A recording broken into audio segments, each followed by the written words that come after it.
You can send it to them. I think it says here, I think. Alright, y'all, got about a minute left.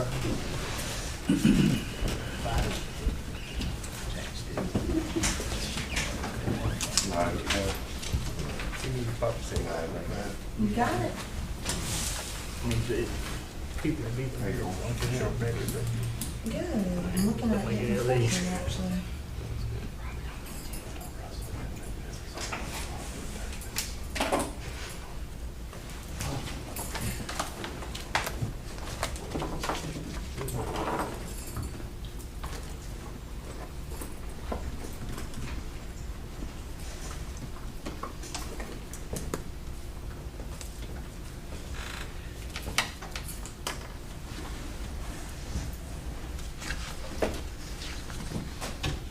All right, I got 7 o'clock. We'll call this meeting to order. If you'd stand, the invocation remain standing for the pledge.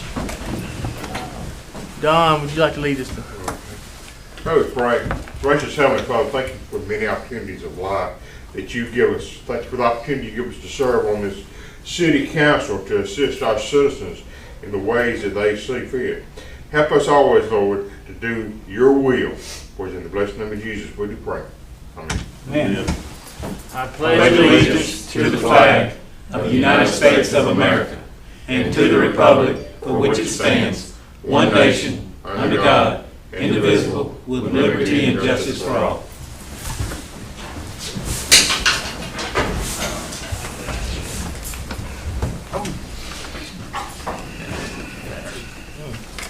First item is the approval for the minutes of the March 1st regular meeting and the February 22nd work session meeting.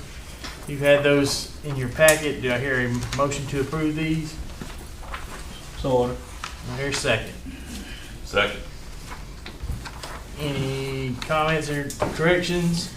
Hearing none, call for a vote. Councilmember Bell? Aye. Councilmember Middlebrooks? Yes. Councilmember Tucker? Yes. Councilmember Reeves? Yes. Councilmember Hatt? All right, next is the adoption of the agenda. Is there any additions? None at this time, Mayor. Okay. Hearing none, do I hear a motion to adopt this agenda as presented? I make the motion. Second. Motion and second. Any discussion? Hearing none, call for a vote. Councilmember Bell? Aye. Councilmember Middlebrooks? Yes. Councilmember Tucker? Yes. Councilmember Hatt? Yes. Oh, and Councilmember Reeves. So sorry, Mr. You need some glasses. Next item is public comment. We have Mr. Fred Piper in attendance that signed up today. You come up to one of the X's and 5-minute It time. won't take that long. All right. First off, I want to thank you guys for working as long as you did about this, getting the trash can ordinance changed. You know, it was a long process because the way the neighborhoods are set up, some had trash pickup in back, others had trash picked up in the front.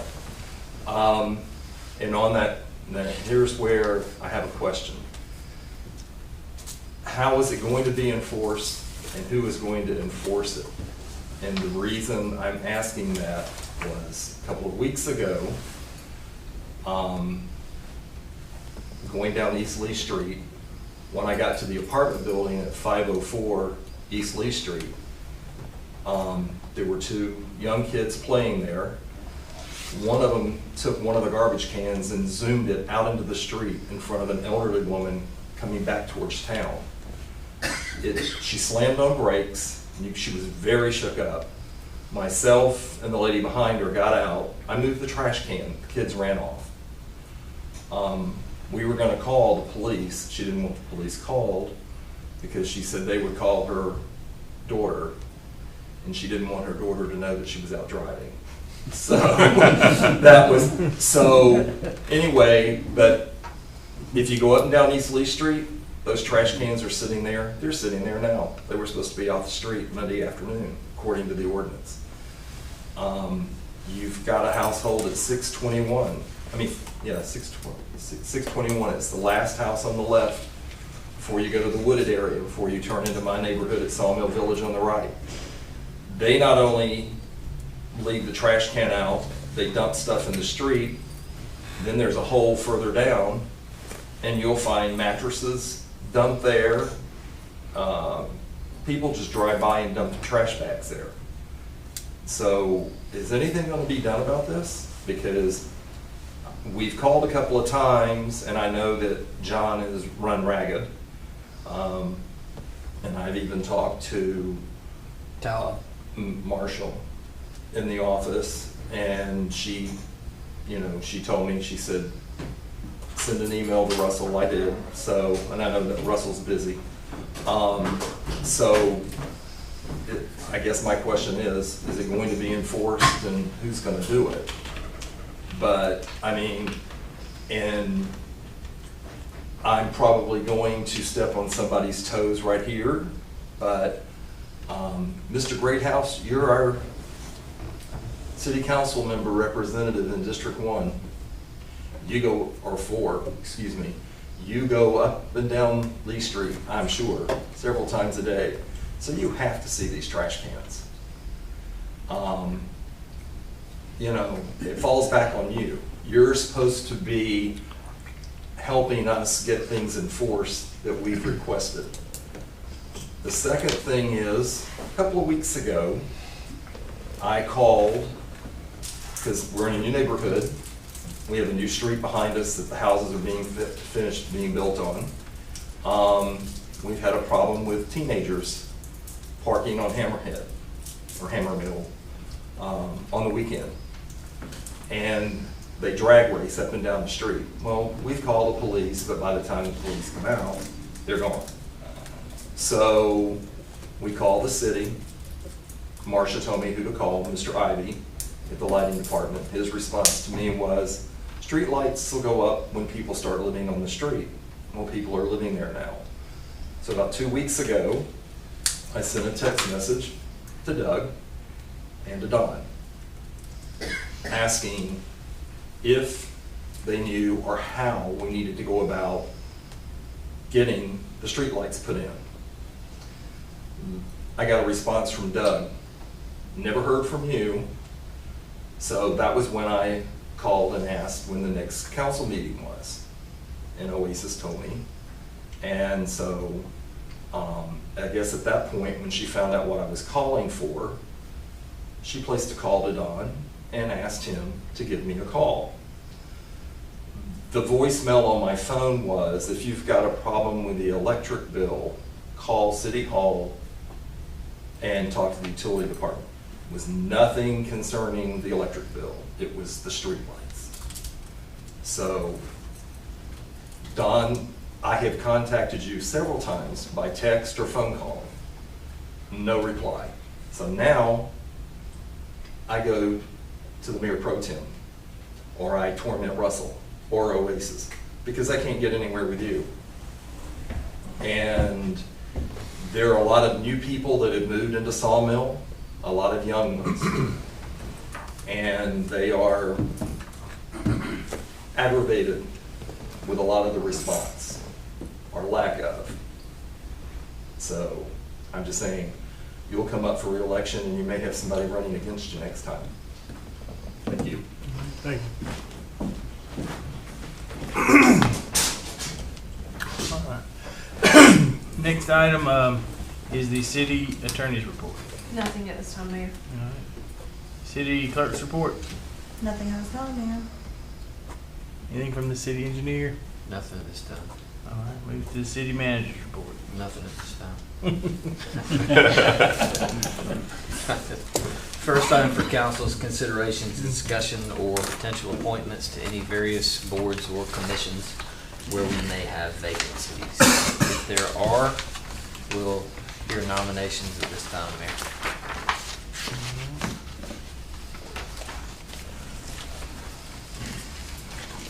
Anyone have any? On the Community Relations Committee, I'd like to nominate Ms. Hammy Thompson Barrow. She resides on Brookwood Drive.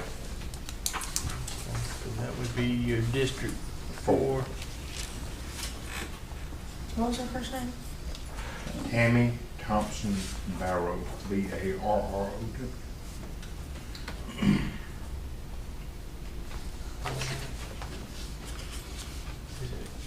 District 3, you have anybody at this time? I don't, Mayor. Okay. So we can entertain that. So we making that as a motion. We'll need a second and then also super majority on that one too. Okay. All right. So is anybody second? Look, let me ask, do we have a little bio or anything? Because wasn't that what we said we were gonna do? We had mentioned something about it one time, I think. I think that's what we decided, right? In case we didn't know somebody or something. Yeah, just to give us the heads up. Okay. Since there's not a one for 3, would you get us one for the next meeting? Just a little bio from her? Okay. So we'll, and so it can be presented in the packet, so we'll know, especially since it needs to be a super majority. I know her, but and some other people, you know her, so some others might not know her, so that'd be good if that's all So right with anytime council. we're appointing someone to a committee or whatever, we need to do, have a short bio of And there's a it. little resume form that I can email out so you guys can print and give. It to may be anyone good, interested. just because sometimes we don't know. we don't know. And we have a little, I think we got one now, another one nominee for another position on the Historic Preservation Commission. Then they have a little resume form, so that, it'd probably be a good practice to do that, so you Yeah, know. resume form and just the paragraph short little bio. So, but we do have a motion on the table, so is there a second, or you A second. gonna go ahead and second it? So there's a motion and a second. So, is there any discussion? I guess more discussion would be, you'd like to have it, well, I think that's what we said we were gonna do. So, again, I think it's just good for everybody to know, hey, this is gonna come up, and here's a bio, and if you don't know them, here's kind of their background, so we, I think that's just a good idea. any other discussion? I agree. I mean, I don't know her, but I'm sure she's a fine person. I don't know her, and just knowing a little bit about her would be a good thing. I kind of agree with Doug. All right. Is there any further discussion? We do have a motion and a second, but there's discussions being to kind of table it, but till we get some kind of thing, but since there is motion and a second, we'll call for a vote. Councilmember Graham? All right. Councilmember Middlebrook? Yes. Councilmember Tucker? No, Councilmember Reeves? Yes. Councilmember Head? No. All right. We do have a resume on one for the Historic Preservation Committee. Would somebody like to make a motion on that one?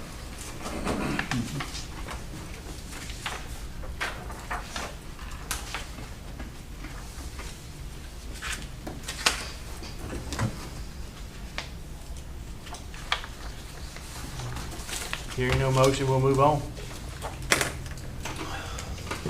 All right, Mayor, the next item for council's considerations, discussion, potential authorization for a resolution to submit to the Department of Community Affairs for a fiscal year 22 CDBG application. You have in your packet headed H2 a copy of the resolution. We do this every time we submit for a community development block grant. We had a public hearing prior to this meeting at 6 o'clock. We had our consultants with Alan Smith come to talk about the scope of the work over on East Street, which is a CDBG is eligible for $1 million. The city will be applying for the full amount of the funds, and it will be used to provide water and sewer infrastructure or to replace the current and failing water and sewer infrastructure. Staff's recommendation is to pass the submittal resolution so that we can submit this to the Department of Community Affairs. Applications go in June, I believe, and we're currently in the design, preliminary engineering, and surveying phase of the project. All right, you've heard that recommendation. Do I hear a motion? So ordered. Second, Second. any discussion? Hearing none, call for a vote. Councilmember Graham. Aye. Councilmember Middlebrooks. Yes. Councilmember Tucker. Yes. Councilmember Reeves. Yes, Councilmember Webb. Yes. Next item for council's consideration is discussion and potential authorization to move forward with modifications to the city's pension plan, specifically for elected officials. You have in your packet headed G3, a synopsis from our actuaries that we have requested based on a previous vote of council. At the very bottom of the first page, you can see that the total deficit with net pension liability would be $26,000. In short term, what that means is the actuarial recommended contribution to the pension would be $5,009, and even though your net liability was $26,000, it only changes your funded ratio by a fraction of a percent, not even 0.5%. So if council would like to proceed with plan modifications, we need an authorization to proceed so that the Georgia Municipal Association can draft the appropriate ordinance and plan modification and submit to council for ratification. Any discussion on this? So Russell, basically the idea is to just make sure it's properly funded.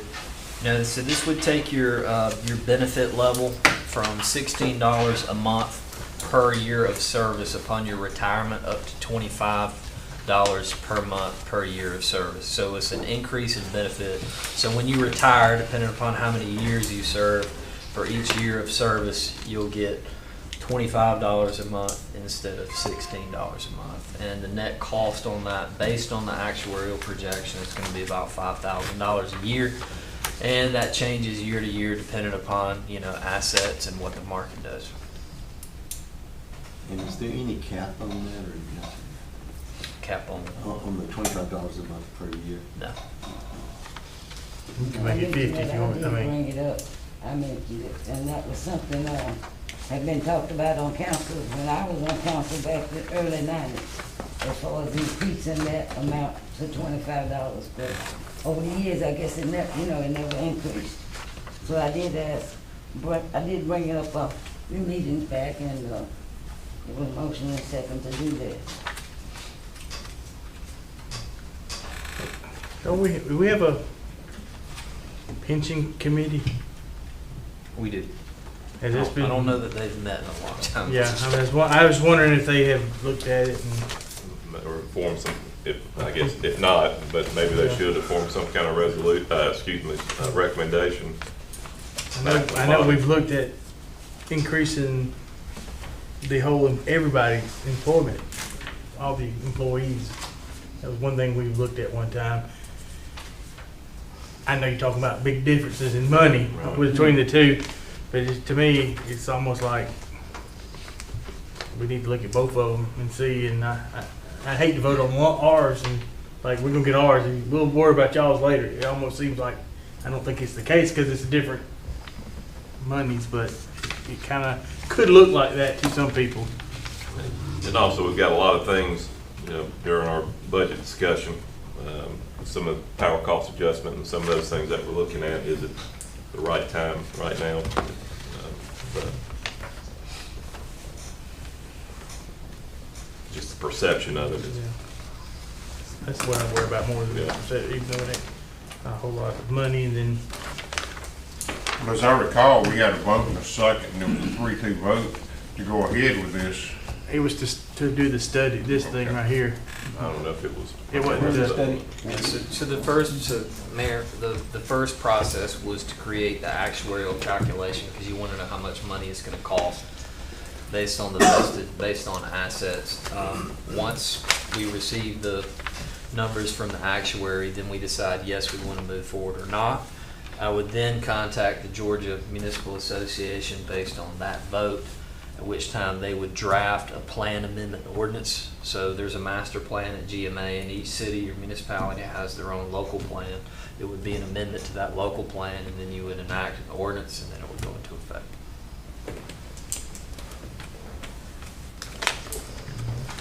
I'm a motion that we proceed with it. Second.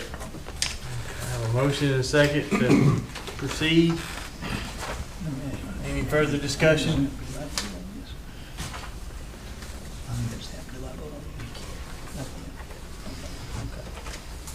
All right. Did you want to talk, say that? No, I was asking, by me being exempt from it, do I get to vote on this here? Okay, I think. All right, any further discussion? Hearing none, call for a vote. Councilmember Graham? Aye. Councilmember Middlebrooks? Yes. Councilmember Tucker? No. Councilmember Reeves? Yes. Councilmember Webb? Next item for council's consideration is discussion of potential authorization to purchase 2 police vehicles for the police department. You have in your packet, and I believe it was handed out in the new packet headed H4, quotation for 2 police cars. These are police package Ford Explorers in the amount of $33,725 per car for a total of $67,450 for both. That pricing is from Thomaston Ford, and they give us state contract pricing plus about $100, seeing that it's a local vendor, and that that percentage works out. My preference is to stay buying the cars here in Thomaston. That's where we get them all serviced. In the budget that council allocated, we had 7 police cars allocated. 4 were coming out of ARPA funds, and those were intended for the special police unit. 2 were to come from SPLOST, and 1 car was to come from confiscated asset funds. 2 cars previously been ordered, so these would bring the total order up to 4. They were appropriated in the budget, and staff's recommendation is to approve the expenditure as presented. You've heard that recommendation, and I'll also add, besides the special unit, we're at full staff now, Just about, yep. so that's good to hear. Right. Needed. So, hearing that, you heard the motion to approve. Did I have a motion to approve? So moved, they were budgeted, so. Correct. Okay. Now second it. Motion and a second. Any discussion? Hearing none, call for a vote. Councilmember Graham? Aye. Councilmember Middlebrooks? Yes. Councilmember Tucker? Yes. Councilmember Reeves? Yes. Councilmember Webb? Yes. All right, Mayor, just under other business, I have a couple of items just for conversation. One of them, I talked to Mr. Bill yesterday, and this kind of, I told him that I would be briefing the council. So recently, I've talked to the EPD, I've talked to our code enforcement, Mr. John Baxter, and it's a federal reg that the EPD is requiring. They have required it for some time, it just came to our knowledge. So for any demolition of could be a new structure or an old structure, prior to the issuance of that permit for demo, we were supposed to file with the EPD a notification form of asbestos, which essentially says that the property has been tested for asbestos and it's either a yes or no. If asbestos is contained within the property, then we have to, or the property owner has to contract with someone who's licensed in asbestos remediation prior to the demo. So they're trying to verify what's going in landfills and that asbestos is taken care of appropriately. So for people who voluntarily want to tear down a structure, whether it's not a court order, Doug or Ryan come and say, hey, I got this old house, I want to tear it down. Before we can issue you a permit, we have to have verification that it has been tested for asbestos by somebody who is certified in that field, and then a notice of that demolition along with that form has to be submitted to the EPD before we can issue a demolition permit. The issue that we're running into is that it may be cost prohibitive in some senses for somebody to go out and achieve this specialized test, and the thought being it may be counterintuitive. If that's a requirement, well, maybe we just let the house sit there and it continues to dilapidate. So wanted to bring to council's attention based on the federal rule and EPD guidelines, we now have to require that, and we have to conduct a test prior to the demolition permit. So three avenues that we can pursue, one of which would be that anybody who wishes to secure a demolition permit, we require that they have that test done, and they have to provide us proof so that we can submit it to the EPD. The second avenue would be that we try to retain a contractor and we appropriate funds for willful demolition of nuisance or blighted properties, which may or may not be considered a gratuity based on the status of the structure and what the overall benefit to the community would be. The third option would be, I'm going to see what the cost of getting certification for asbestos testing would be, and then send our code official to that training to have them certified in detecting asbestos. So kind of a new thing we learned, that is the process, and Mr. Bill just has some questions and concerns, and I told him I was going to be briefing the council, but I have spoke both to John, I've talked to our local EPD rep, and I've also talked to the state asbestos specialist or whatever. So it's kind of where we are on that. The other thing I wanted to bring to council's attention is we had a appeal hearing. What was the name of the board? Board of Adjustments. Board of Adjustments and Appeals. We had an appeal hearing this week that was based on an interpretive decision of our building official in the calculation of permitting fees for new construction. So if council will recall, maybe last year we adopted the ICC scale for construction, for new construction and permitting. So how that works is ICC, or the International Code Council, every 6 months they publicize a cost per square foot for construction. And there's maybe 8 or 10 different types of construction: straight utility, stick built, commercial fire rated, and it goes on and on and on. And based on that national estimate, you then take the square footage that is on the plans, you assign it a class within the ICC schedule, and then that price per square foot is applied to what's the square footage on your plans, and then that gives you a valuation.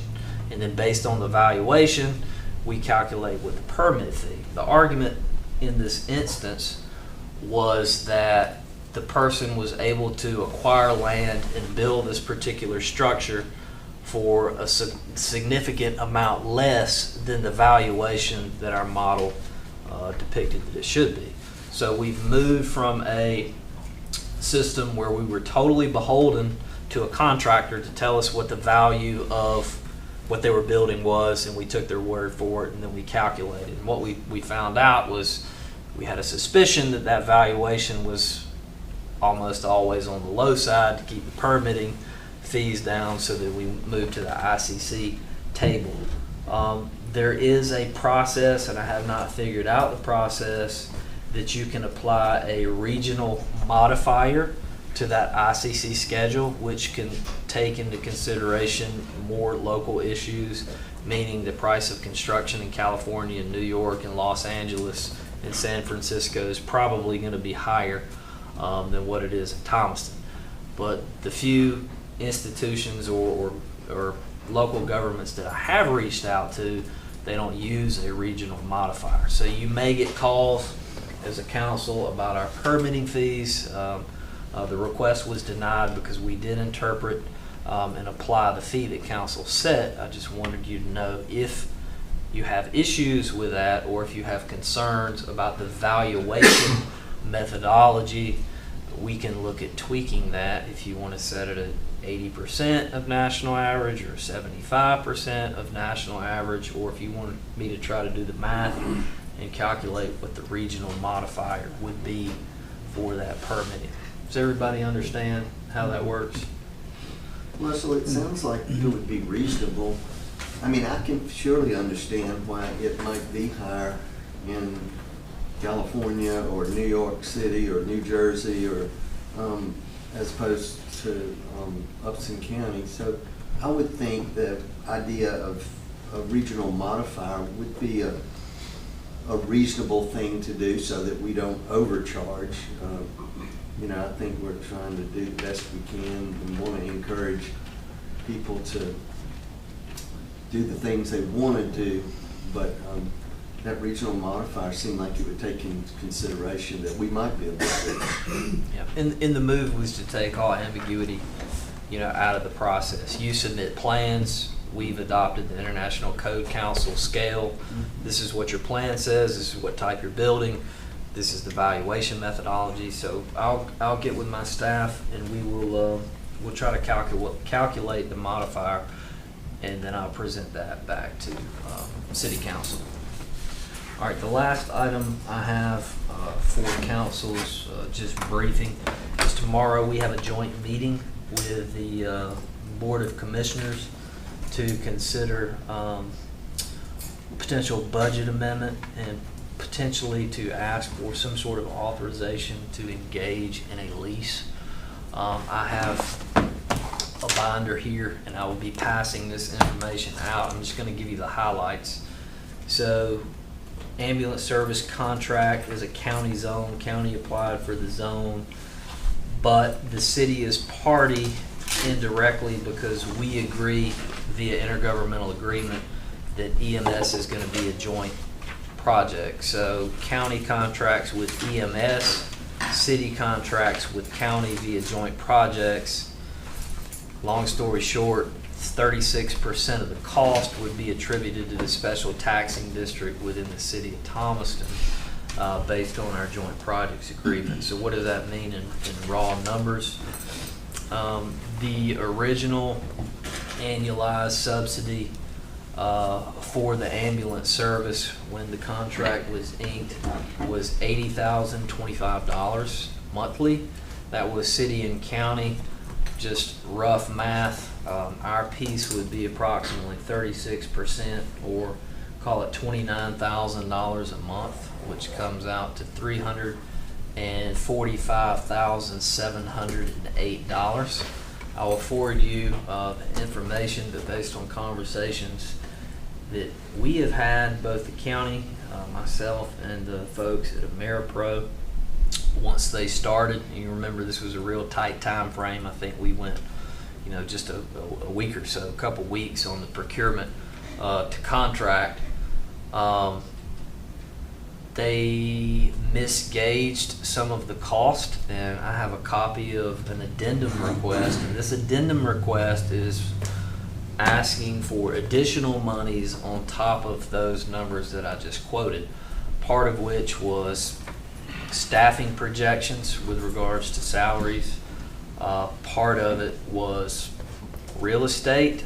They had anticipated being able to dispatch out of fire, but based when they got here and looked at it, that didn't meet what they needed to deploy the ambulance service. The facility that is owned, that is currently or was currently or was in the past dispatching community ambulances owned by the hospital, because the hospital receives Medicaid or Medicare, I can't remember which one, and since the ambulance service is a referring entity, there's an anti-kickback provision that they can't discount the market rate. So there has to be a fair market analysis done on the facility, and then the lease is based on that fair market assessment so that you get around the anti-kickback stuff with Medicare. Long story short, that's going to be about $7,400 a month in rent that was built into the addendum request. And it was one other thing. Community Ambulance had control of all of the communication assets, and they took those with them. So all of that infrastructure had to be redone. So some of it's a one-time capital investment, some of it is going to be an annualized recurring, and we'll have plenty of opportunity to discuss this with our partners at the county tomorrow. I'm just giving you a brief so that when you see some of this information come out, you'll know what it's about. With the addendum, we were at $28,809 a month. That number moves to $35,000 a month. So you're moving from $345,000 a year to $430,000 a year, and that is at our 636% of the total contract allocation. This is also an agreement with Lamar County because there was some duplicity in the zoning, 2 ambulances there, 3 here, mutual aid agreements have to be assigned. But essentially, the ask tomorrow is going to be twofold. To amend the budget, either to the original proposed contract amount or to the amount based on the addendum. So we're looking at 345 versus 430, and I believe 1 mil of tax based on the last digest was about 230,000. Does that include the $7,400 for the? Yeah, this is an all-in number right here. So Jason and I met. I emailed Deanne. She didn't ask any questions. She must have been busy today. I sent her a lease agreement that was provided to AmeriPro by the hospital. So the thought process would be to lease the facility from the hospital authority in efforts to try to acquire the property, at which point we could control the rent. That would be out of the question. The other thought would be to lease the property from the hospital at a discounted rate and then sublet that property to EMS so that we could not have an anti-kickback. So those are conversations that we need to have tomorrow. The thought is, if it's going to be a straight pass-through with our ambulance company, if it's $7,400 a month in rent, based on what we can acquire the property, what's your payback on just a straight out, we buy it, then you negate that and you have the property forever to run EMS out of. So that's all I have. If you have questions, I'll be glad to try to answer them. I know that's a lot. I've got a whole book on correspondence contracts and addendums. I'll be glad to share with you.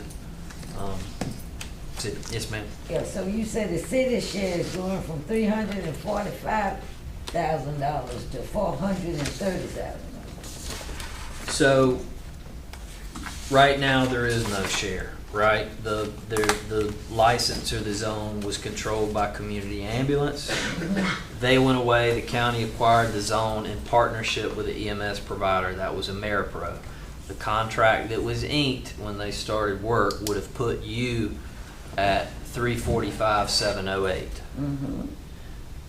Once they got in, they recognized we don't have communication equipment. We got this fair market value assessment at this facility, and we undergaged staffing. So we're requesting an addendum to the original contract. That's how you move from the 345 to the 430.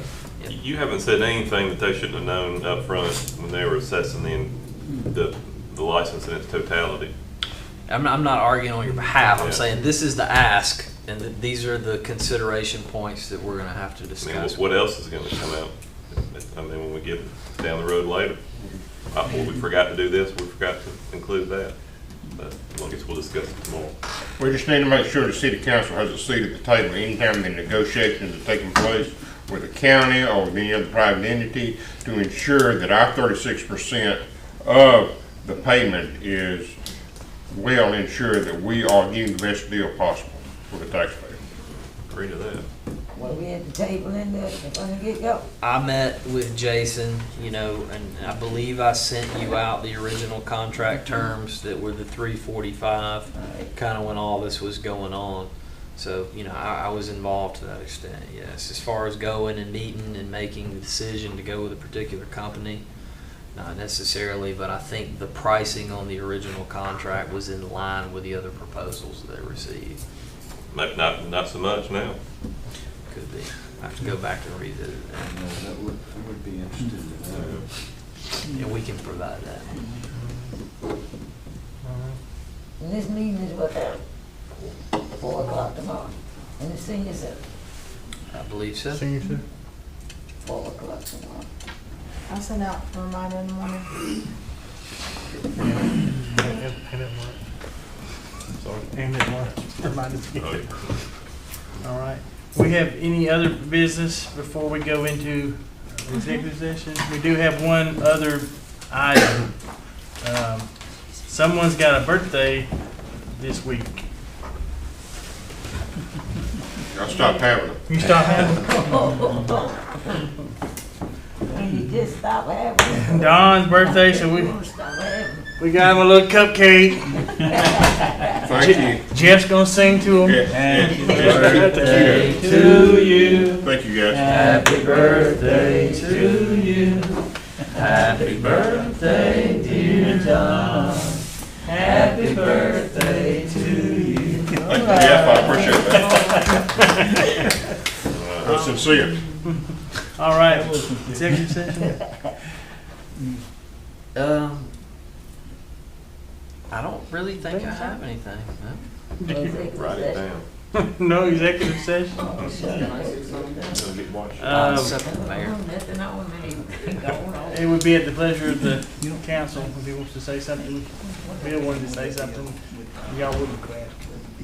Say something. Oh, yeah, I do have one. Okay, we do have something for that. I thought we did. Potential litigation. So we do have, So Oh, so you came up with something, huh? we did have something. he reminded me. Oh, okay. So, the council, would you like for Mr. Bill to have a time to say something? He had a question, something he wanted to say? Sure. Okay. It seems like everybody did. Thank y'all. Thank y'all for giving me the opportunity to.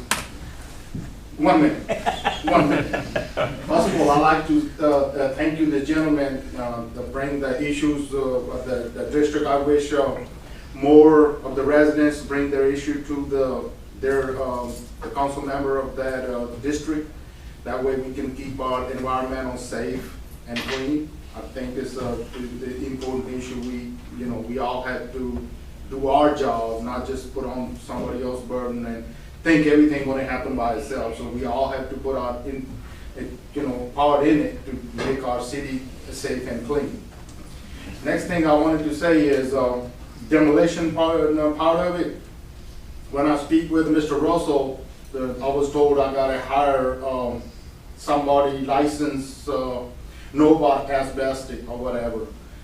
But I don't know why I feel like it's just like this issue. What are we talking about? I don't have nothing to say about it. That's something y'all need to talk about the cost is being added afterward, and what if something else come up? It's so the same issue here is that it's already hard enough to, when you demolish something, you're not getting nothing. You basically spending money to clear up your property or make it look nicer. And if our code enforcement officer can provide that service, why us residents have to hire somebody else? Okay, what else is going to come afterward? Okay, now I got to hire the asbestos guy. What is the next thing going to be? What is underneath the basement? So it's. I think we need to consider our code enforcement officer is eligible to go there and see if that property can be okay to demolish. So the property owner don't have any extra cost already paying for demolition anyway. So why can't we figure some out to where our code enforcement officer is eligible for go and see? I mean, you can't just sit in the office. You got to get that first, then I'm going to come look at it. I think it's and I feel like some kind of way you hire these agencies to look into this. Now, how much percentage I'm going to get out of it, and who else is going to be involved in it? Now we got to have a asbestos guy. Next one, they probably see if rain, and after you demolish this property, which way the rainwater going to go. We hired that person. Then who else we have to hire to demolition one single property? So we need to look into it and see if we can just simply send our code enforcement guy, and if that building can be demolished safely, and it won't hazard nothing to the city or the residents or anything like that. give me a permit to demolish the property, otherwise I didn't deliberately wanted to demolish this building, it got hit by a truck. I don't have no choice now but to demolition. So consider this, please, and thank you to allow me to say what I wanted to say. Okay. Anybody else? She wants to speak? Would y'all like this? Okay. Sure. Good afternoon. My name is Pam Hammond Lawn Service. My husband put in a bid with the city of Thomaston for the lawn service, and I was here tonight because I thought that that was going to be on the agenda, whether that was going to be rebidded or not. My position here is that we put in a sealed bid. That bid was revealed at the, when they looked at the bids. My problem with that is now we had the lowest bid, so we thought we were the chosen one, and come to find out that we are here and we're being told that this may be bidded out again. My problem with that is once our bid has been exposed, then that puts us at a disadvantage. The process, I think, was done wrong. To me, before you reveal the bid, you should have made sure that the paperwork was in order, okay? We weren't provided the paperwork, so we couldn't give the paperwork. My husband said that Cal looked at Liz, Ms. Oasis, were you there? And acknowledged that we were not given the paperwork. We could not provide what we were not given. We were told to have the paperwork submitted by noon on Monday. We provided that information by noon, before noon on Monday. And still we're here not knowing whether that bid has been awarded to anyone or not. We are at a disadvantage here because the other person already, there were two people, the other person already know what our bid is. We think that we put forth a very fair bid for the services. We don't want to bid so low that we can't make money on the project. So I would ask you all to consider giving us that bid. I think we want it fairly. It is at no fault or our own that the paperwork was not provided at the time, but we did provide it in the time frame that was given to us once the acknowledgement was made that the city did not provide us with that checklist. That's all I have to say. Thank you. All right. So now we need a motion to go into executive session for real estate, potential litigation, and personnel. Yes. Did I hear that motion? Motion. Motion and second. Any discussion? Hearing none, call for a vote. Councilmember Grayhouse? Aye. Councilmember Middlebrooks? Yes. Councilmember Tucker? Yes. Councilmember Reeves? Yes. Councilmember Hatt? I'd just like it on the minutes that, Don, you look good for 78.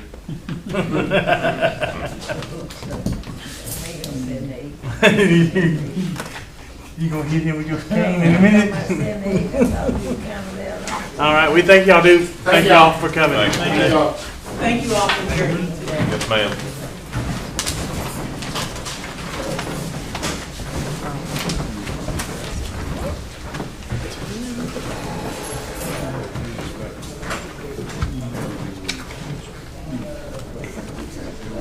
This is all you.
Yes, ma'am. Do you know the guy who got shot?